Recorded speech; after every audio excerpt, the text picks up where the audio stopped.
Hey, bonjour à tous, aujourd'hui on se retrouve sur une toute nouvelle vidéo et comme vous l'avez vu dans le titre, aujourd'hui on est sur une vidéo review / analyse des chapitres 220 plus 221 de Chainsaw Man. Alors comme je l'avais précisé, je vais faire simplement une toute petite partie sur le 220 parce qu'en réalité il n'y a pas énormément de choses, donc je pense simplement faire une petite partie de 2-3 minutes, puis ensuite on se lancera directement sur le 221 afin tout de même d'avoir un minimum de contexte. On perd pas de temps et direction très rapidement le chapitre 220. Alors si vous n'avez pas lu le chapitre 220, pour rappel, on s'était arrêté sur le fait que Chainsaw Man / Pochita avait dévoré le démon mort et donc que Yoru était entre guillemets furieuse et qu'elle allait donc vouloir se bastonner contre Pochita. Et on est donc plein dedans sur ce début de 220 là, où on a donc des chouettes panels de Yoru / Pochita qui sont en train de se mettre sur la gueule. Yoru qui invoque un de ses démons, un démon très stylé d'ailleurs. Et on a ce double panel extrêmement stylé, d'ailleurs vous avez peut-être reconnu la miniature, ça vient tout simplement de ce panel là. Donc en termes d'art, on reviendra d'ailleurs sur un petit point art en fin de vidéo, mais ce panel là est très cool je trouve. Et en fait Yoru ici dans le chapitre met l'accent sur le fait que, à travers son vécu, ses expériences, elle a enfin trouvé un moyen en fait de devenir plus forte, c'est simplement de se reposer sur sa famille, ses confrères, donc les démons, notamment les armes, etc. Et donc c'est grâce à un collectif qu'elle se proclame plus fort que Pochita donc, et elle dit donc que Pochita lui est un être entre guillemets individuel, il n'est pas collectif, il ne combat jamais avec quelqu'un, c'est un personnage qui incarne le chaos et qui combat tout seul. Et on se laissait donc sur la fin du chapitre 220 dans lequel Yoru avait en fait transformé l'état du Michigan en arme, et on voit donc du coup l'état de Michigan petit à petit se faire démolir par le fait simplement que Yoru a décidé de transformer l'état entier en une arme. Et donc, à travers ce chapitre, j'ai simplement une question qui en ressort, vers où ce chapitre peut bien nous mener, et vous inquiétez pas, on aura très bientôt la réponse dans le 221.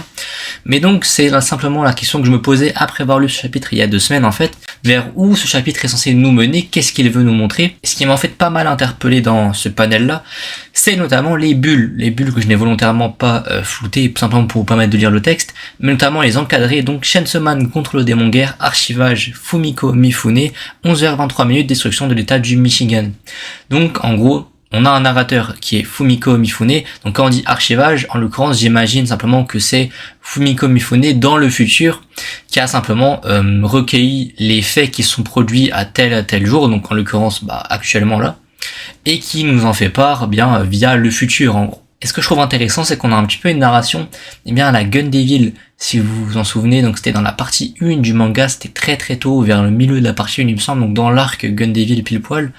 où simplement en fait on avait un petit peu la narration avec par exemple 11h53, apparition du Gun Devil, 11h54, il tue 1 million de personnes, etc. Donc là j'ai l'impression que ça va être un petit peu la même chose, mais bien sûr on verra ça dans le chapitre 221 dans quelques minutes.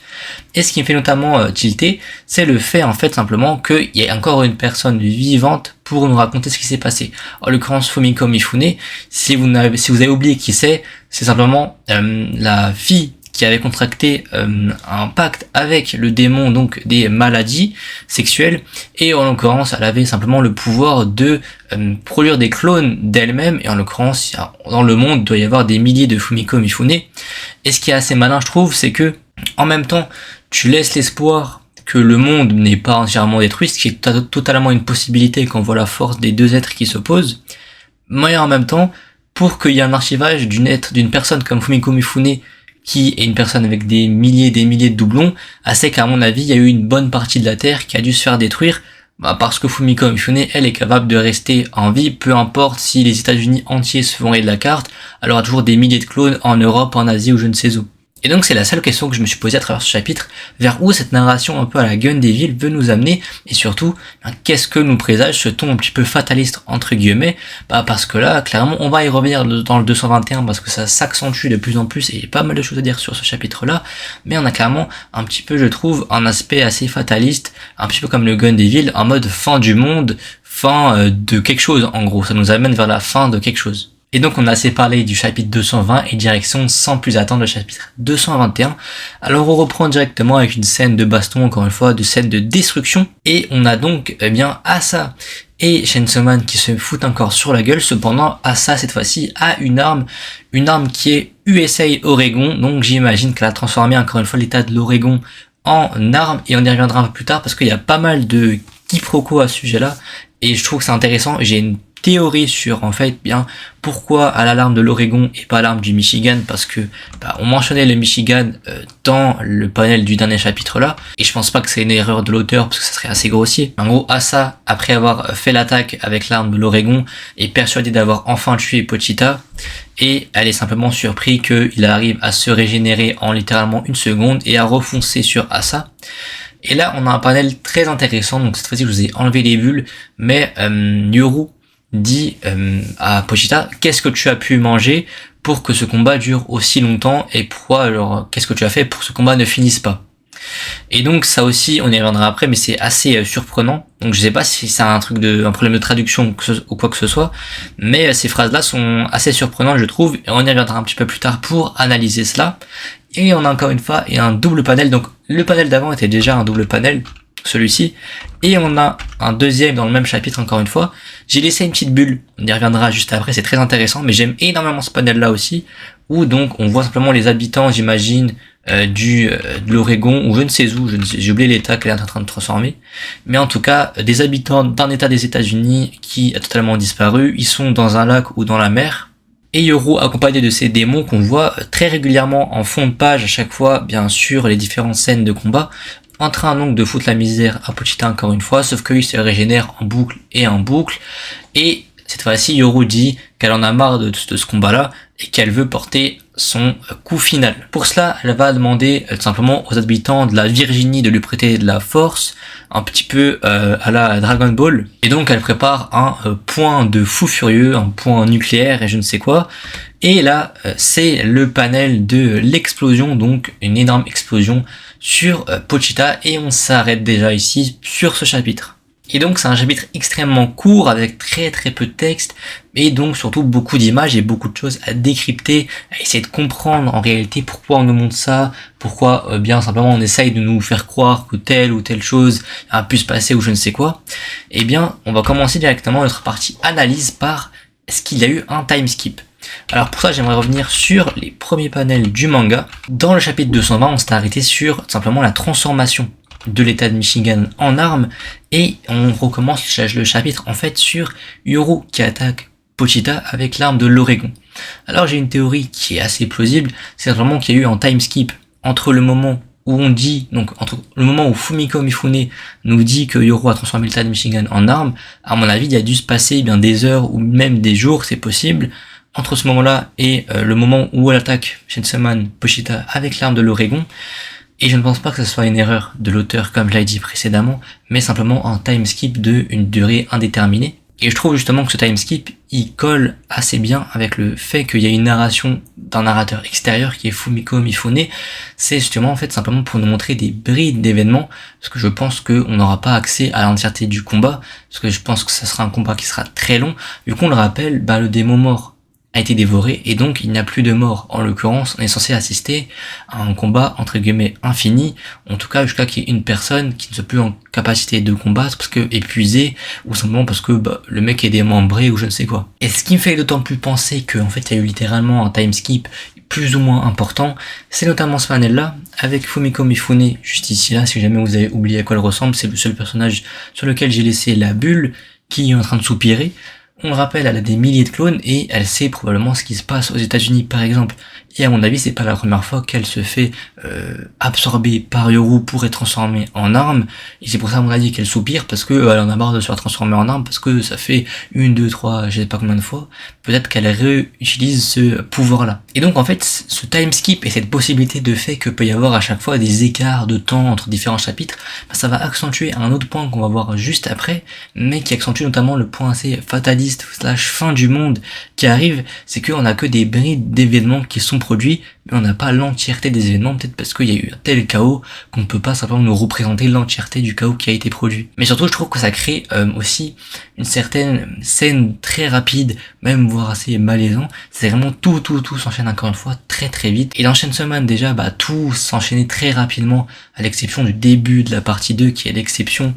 qui confirme la règle que Chainsaw Man, tous les événements de ce manga-là se produisent à une vitesse ahurissante, et qui sont là en fait pour entretenir un certain malaise, je trouve, dans les lectures. C'est que tu enchaînes des tonnes d'événements plus ou moins graves, et que en fait tu n'as pas le temps de respirer, tu n'as pas le temps de souffler. Et donc le fait qu'il y ait un time skip alimente le fait qu'on est dans un tournant majeur du manga, un tournant pour finir un arc ou même cette partie-là. Et pourquoi en fait je dis qu'on est dans un tournant? En fait parce que ça fait bien depuis énormément de chapitres que je n'ai plus cette sensation de me dire mais il peut tout se passer littéralement,